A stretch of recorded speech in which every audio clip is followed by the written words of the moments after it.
Steam curled from the chipped mug in Daniel's hand as he stood by the kitchen counter, watching the early morning light spill across the worn linoleum floor. The air smelled faintly of toast and strawberry jam, the kind of scent that carried both comfort and memory. From the living room came the sound of high-pitched giggles, the kind that could melt the hardest day. Lily, his 7-year-old, was attempting to braid her little sister's hair, her fingers clumsy but determined. Ella, barely 4, squirmed with the drama only a child could muster, declaring, "Daddy." Lily's pulling too hard. Daniel smiled despite himself. These moments, unpolished, chaotic, ordinary, were the center of his life now. 3 years ago, everything had been different. Back then, there had been 2 pairs of hands running this home, 2 hearts sharing the burden. But one rainy evening had changed all of that. Clara, his wife, had left to pick up groceries and never returned. A car crash had taken her life before Daniel could even say goodbye. In the days after, he had been surrounded by casseroles, condolences, and the numb blur of paperwork. But eventually, everyone else's lives moved on, while his became something entirely new.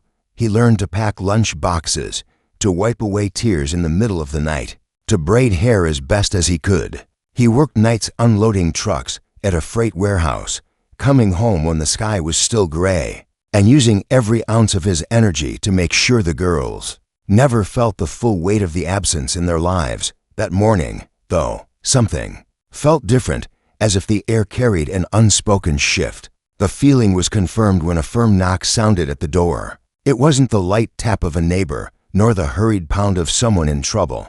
This was deliberate, certain. Daniel set down his mug and walked to the door, wiping his palms on his jeans. When he opened it, he was met with a sight so out of place against the peeling paint of the porch that he almost thought he was imagining it. A tall woman stood there, wrapped in a tailored cream coat that probably cost more than his monthly paycheck. Her hair was styled to perfection, her makeup precise, her posture speaking of someone accustomed to command. "Mr. Grant?" she asked, her voice low but steady. Daniel nodded slowly. "Yes, can I help you? I'm Victoria Hale," she said, extending a manicured hand.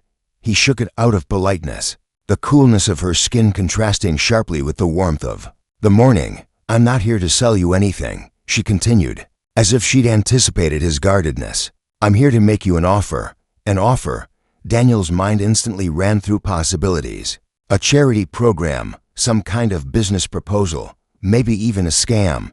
Before he could speak, a small voice from behind him called out, "Daddy." "Who's at the door?" "It's all right, Ella," he said over his shoulder. "Just someone talking to Daddy." Victoria's eyes flickered toward the sound, her expression softening for just a second before she looked back at him. "I know this is going to sound strange," she said, "but I'll be direct. Marry me, and I'll help you raise your daughters." The words hit like a stone dropped into still water. Daniel blinked, convinced he'd misheard. "I'm sorry." "What? You heard me," she replied without flinching. "I can give your girls stability, education, opportunities you could only dream of. And you would give me something I can't buy." Daniel's grip tightened on the edge of the door. "You don't know me. You don't know my daughters. Why would you even say something like that?" Victoria took a breath, glancing past him into the humble living room where Lily was now balancing a paper crown on her sister's head. "Because I know what it's like to grow up with nothing. I know what it's like to want someone to choose you and mean it. I can't have children of my own. Mr. Grant, I've tried for years, and somewhere along the way, I realized I don't just want a family. I want a reason to come home." Her words were strange and disarming all at once. Daniel had dealt with sympathy before, with pity, with people offering temporary help. But this was something else. He should have shut the door. He should have laughed it off, told her she had the wrong house, the wrong man, the wrong life. But something in her eyes, something fragile beneath all that polished steel, kept him rooted where he stood. "Why me?" he asked finally. "Because I've seen you," she answered simply. "Not just today, not just now. I've been to this street before, in my car, watching you walk your girls to school in the rain, without an umbrella, giving them your coat.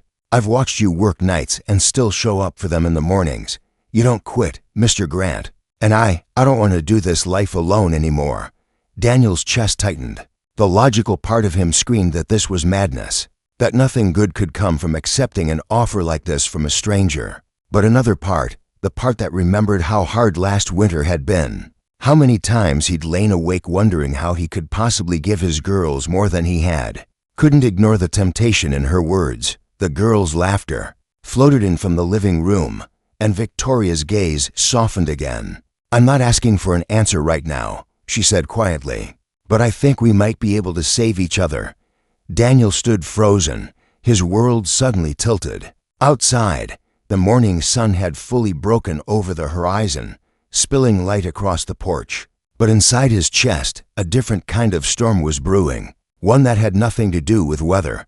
He didn't know it yet, but this knock on the door was about to change everything. Daniel didn't sleep much that night. After putting Lily and Ella to bed, he sat at the small kitchen table, his elbows resting on the scarred wood, staring at the chipped mug in front of him. The tea had long gone cold, but his mind wouldn't stop replaying the moment on the porch. The way Victoria Hale had looked at him, the quiet certainty in her voice when she'd said those impossible words, "Marry me, and I'll help you raise your daughters." He had wanted to laugh, to tell her she was crazy, but instead, he had stood there like a fool, listening, and the worst part was, a tiny voice deep inside had whispered, what if the truth was he'd been running on empty for a long time? Every month was a balancing act of bills, groceries, and school needs. The girls never complained, but he could see it, the way Lily's eyes lingered on the brand new backpacks some kids had, the way Ella's shoes wore through faster than he could replace them. But to marry a stranger, even if she was rich, even if she was offering everything he thought his daughters deserved, that wasn't how life worked. A creak on the stairs pulled him from his thoughts. He turned to see Lily, her hair messy from sleep, clutching her worn, stuffed rabbit. "Daddy, you're still up?" she asked. He managed a tired smile. "Just thinking." "Sweetheart, go back to bed." She patted over and climbed onto his lap, curling against him. "Was that lady at the door nice?" Daniel hesitated. "She was different. I liked her coat," Lily murmured, yawning. "It looked like snow." Something about that made his chest ache. After he tucked her back into bed, he found himself staring out the window into the quiet street, wondering if Victoria Hale ever really slept, or if she was somewhere right now, planning the next step in whatever this strange proposal of hers was.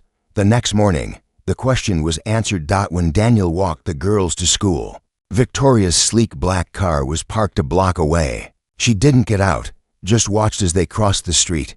Their eyes met for a second, and she gave the smallest nod before driving off. The same thing happened the next day, and the day after that. By the end of the week, Daniel was more unsettled than he wanted to admit. Finally, on Friday, when the girls were inside the school gates, he walked straight over to her car. She rolled down the window without surprise. "You're following us," he said bluntly. "I'm watching over you," she replied evenly. "There's a difference. That's not how it feels." She tilted her head. "Then tell me how it feels, Mr. Grant. Tell me how it feels to know that for once, someone might actually be here to help you without expecting you to fail." Her words hit harder than he expected. "You don't know me. I know enough," she said softly. "And if you gave me a chance, you'd see I'm not here to take anything from you. I'm here to give." Daniel almost laughed. Nobody gives without wanting something in return. Victoria's lips curved, but there was no humor in it. "You're right. I do want something. I want a family. I want mornings like the ones you have, with burnt toast and mismatched socks and laughter in the next room. I want to belong to something real, Daniel, and I'm willing to pay whatever it takes in money, in time, in myself, to get it." He stood there, caught between disbelief and an odd pull toward her words. "Just have dinner with me," she said finally. "No strings. You can bring your girls if you want, or not. But let me show you I'm not some headline you read in a magazine. I'm just a person, and maybe we need each other more than we think." Against his better judgment, he heard himself say, "One dinner, that's it." That night, Lily and Ella were thrilled when he told them they'd be going out somewhere special. They had no idea the reason. and he didn't tell them. He just wanted them to enjoy themselves. When they arrived at the restaurant, Victoria was already waiting at a corner table. She wasn't in a business suit this time, but in a soft blue dress that made her seem almost ordinary. Almost. The girls were shy at first, but Victoria had a way of drawing them out, asking Lily about her favorite books, listening to Ella's enthusiastic stories about the stray cat they sometimes saw near the school. And for a while, Daniel forgot about the strangeness of the situation.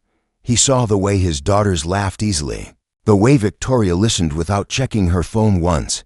But later, when the plates were cleared and dessert was served, Victoria looked at him across the table with a seriousness that cut through the warm air. "This isn't just about helping you," she said quietly. "It's about saving myself, too. I'm offering something that could change all of our lives. The only question is, do you have the courage to take it?" Daniel didn't answer, but in his chest, he knew that whether he said yes or no, nothing in his life would be the same again. The days after dinner were filled with restless silence. Daniel found himself caught between two worlds, the one he knew, built on years of hard work and quiet survival, and the one Victoria offered, shining with promise but shadowed by uncertainty. He watched Lily and Ella playing in the yard, their laughter echoing like a fragile melody he didn't want to lose. Victoria's words replayed in his mind, haunting and hopeful. "Do you have the courage to take it?" But courage felt like a luxury he didn't deserve. How could he hand over the lives of his daughters, the memories of Clara, to a woman he barely knew? Yet he couldn't shake the feeling that Victoria's arrival was no coincidence, that somehow their lives were meant to intertwine. One afternoon, as the sun dipped low, Victoria appeared again at his doorstep, holding a small box wrapped in delicate paper. Without waiting for an invitation, she stepped inside, her eyes scanning the modest home with quiet respect. "I wanted to show you something," she said softly, placing the box on the kitchen table. Curiosity won over caution, and Daniel sat down across from her. She untied the ribbon and lifted the lid to reveal a collection of old photographs. A woman's smile frozen in time, children playing in a sunlit garden, moments of happiness that seemed almost unreachable. "That's my family," Victoria explained. "I lost them all years ago, my parents, my little brother. It left a hole I thought nothing could fill. Then I met you, and I realized maybe I don't have to be alone anymore." Daniel looked down at the pictures, feeling the weight of loneliness settle in his chest. He thought of Clara, of the life they'd dreamed of but never had the chance to live. "Why me?" he asked again, his voice barely a whisper. "Because you're the man who loves his daughters fiercely," she said, meeting his eyes. "Because you don't give up, even when the world tries to break you. And because maybe, just maybe, I can be the family you need, and the home I've been searching for."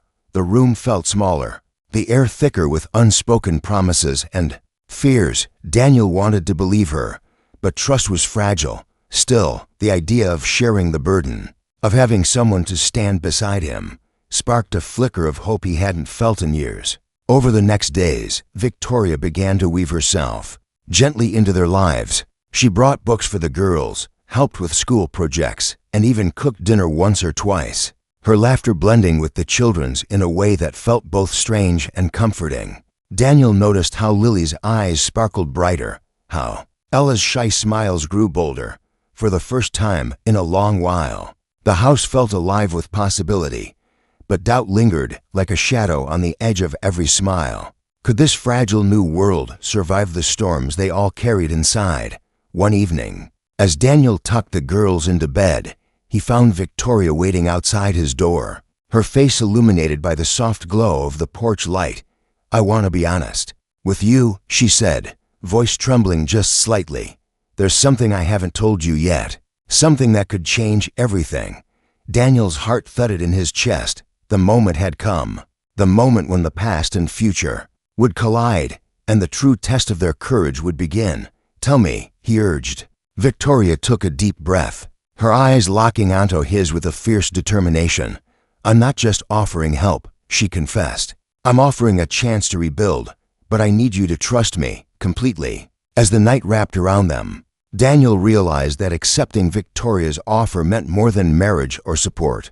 It meant stepping into the unknown, risking heartbreak for a chance at healing. And in that moment, the question wasn't if he had courage, but if he was ready to fight for a new kind of family. The morning sun filtered through the curtains, casting long shadows across the small living room where Daniel sat, cradling a steaming cup of coffee that barely warmed his chilled hands. Outside, the neighborhood was waking up, distant laughter, the hum of cars, and the familiar chatter of children heading to school. Yet inside, the weight of the unknown pressed heavily on his shoulders. Victoria's words from the night before echoed in his mind, each syllable stirring a mixture of hope and fear. "I need you to trust me, completely." Trust, it felt like, a fragile thread stretched taut between two strangers, one that could snap with the slightest misstep. But beneath the apprehension was a strange pull, an invisible current drawing him forward. He glanced around the room, his eyes settling on the scattered drawings Lily had left on the coffee table. Scribbles of sunshine, rainbows, and a family holding hands. The innocence in those images clashed with the turmoil brewing in Daniel's heart. The sound of tiny footsteps approached, and Ella appeared, clutching her favorite blanket. Her big eyes looked up at him, brimming with curiosity and the unspoken question that only children know how to ask without words. "Daddy," she whispered, crawling into his lap.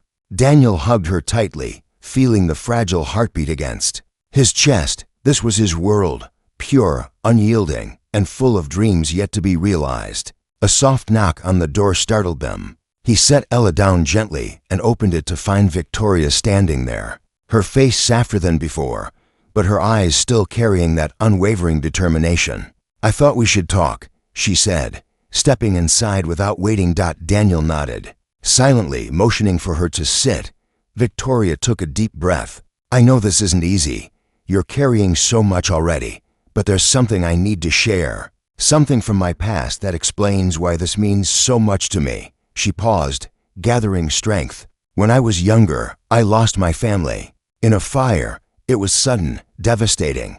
After that, I buried myself in work, building this empire to fill the emptiness inside. But no amount of money could replace what I lost." Daniel listened, the room feeling smaller as the walls of their separate pains began to crumble. "I've tried to find meaning in success, but what I truly want is connection, real, messy, beautiful connection. That's why I came to you, because I see in you a kindred spirit."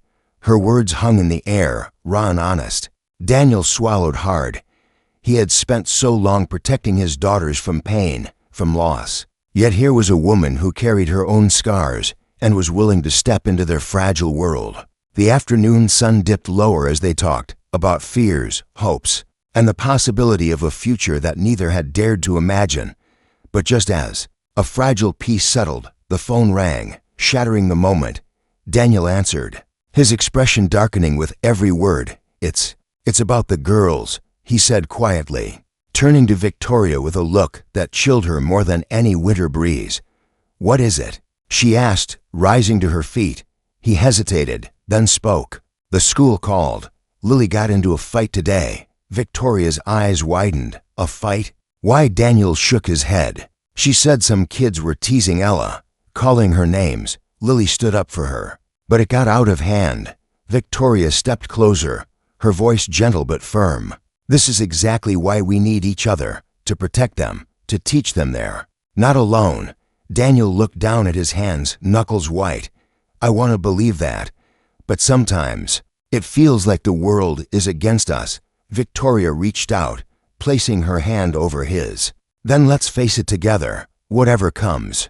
In that moment, something shifted between them, a silent promise born from shared pain and newfound hope. Outside, the evening sky blazed with the colors of sunset, painting a world on the edge of change. Daniel knew the road ahead would be rocky, filled with challenges they couldn't yet see. But for the first time in years, he dared to hope. Hope for a family rebuilt not just by chance, but by choice.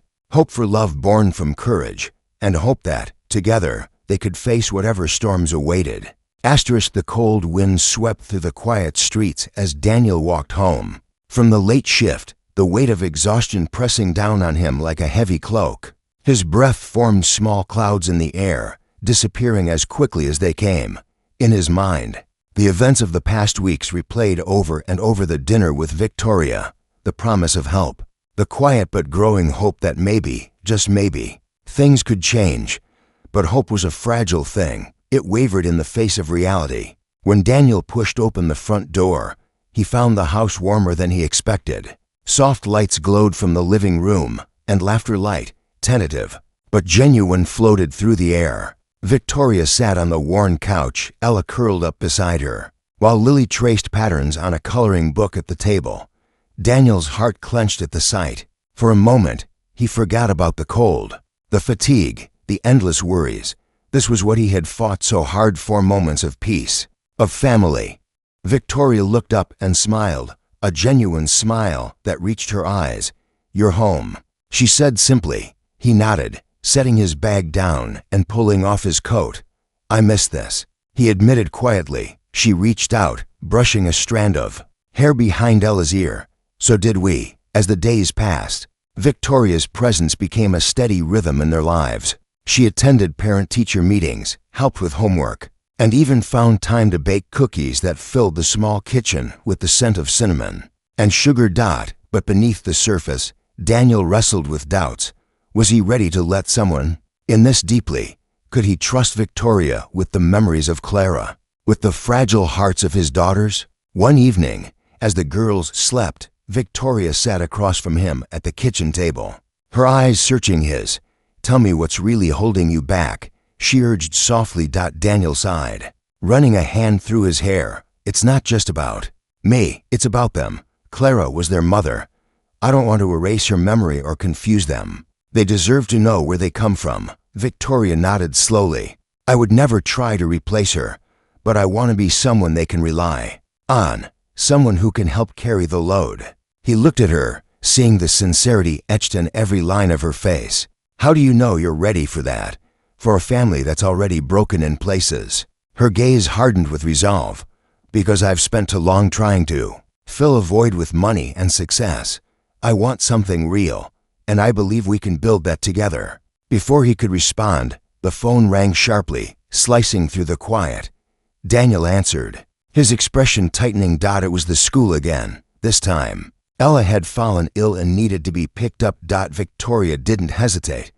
"I'll go," she said firmly. Daniel watched her go, a strange mix of gratitude and fear twisting inside him. That night, as Ella rested in her bed, fever burning her cheeks, Victoria sat by Daniel's side. "We'll get through this," she promised. He wanted to believe her. He had to, because no matter how uncertain the future seemed, he knew one thing for sure. They were no longer alone. Together, they were starting something new, something worth fighting for. The first rays of dawn slipped through the curtains, casting a soft glow over the quiet house. Daniel sat in the living room, cradling a steaming cup of coffee, his eyes fixed on the tiny sleeping forms of Lily and Ella in their shared room. The journey they had traveled was nothing short of a miracle, a story of loss, courage, and the fragile threads of hope that had slowly woven them together into a new kind of family. But the road hadn't been easy. There had been moments of doubt, fear, and the weight of past wounds threatening to pull them apart. Yet here they were, stronger than ever. Victoria's presence was no longer an intrusion, but a source of warmth and stability. She had become the steady hand that helped Daniel navigate the chaos, the gentle voice that soothed the girls in the night. More than that, she had become a part of their story, a living testament to the power of love and trust. That morning, Victoria joined Daniel in the kitchen, carrying a basket filled with fresh bread and fruit. She smiled, her eyes reflecting the quiet happiness that had grown between them. "It's a new day," she said softly. Daniel nodded, feeling the weight in his chest lighten. "And a new beginning." They sat together, sharing breakfast and stories, laughter mingling with the aroma of coffee. The girls stirred, rubbing their eyes as the promise of the day stretched before them. Later, as they prepared for school, Lily pulled Victoria aside. "Thank you for staying," she whispered, her voice trembling with gratitude. "I didn't think we'd ever have someone like you." Victoria knelt, her eyes meeting Lily's. "I'm here to stay. You and Ella are my family now." The simple words carried the weight of 1,000 unspoken promises. As the weeks turned into months, their bond deepened. The past, with its scars and sorrows, did not disappear, but it no longer defined them. Instead, it became the foundation upon which they built their future. One afternoon, Daniel found himself standing in front of a small community center, watching Lily and Ella laugh with other children, their faces radiant with joy. He turned to Victoria, who stood beside him, her hand finding his. "We did this," he said quietly. She smiled, squeezing his hand. Together. In that moment, Daniel realized that the courage to embrace the unknown had given them all a second chance, a chance to rewrite their story with hope, resilience, and love. The journey had been long, but the destination was clear: a family, not defined by blood alone, but by the strength of their hearts. And as the sun dipped below the horizon, casting a golden glow over their home, Daniel knew one thing for certain: they were finally home.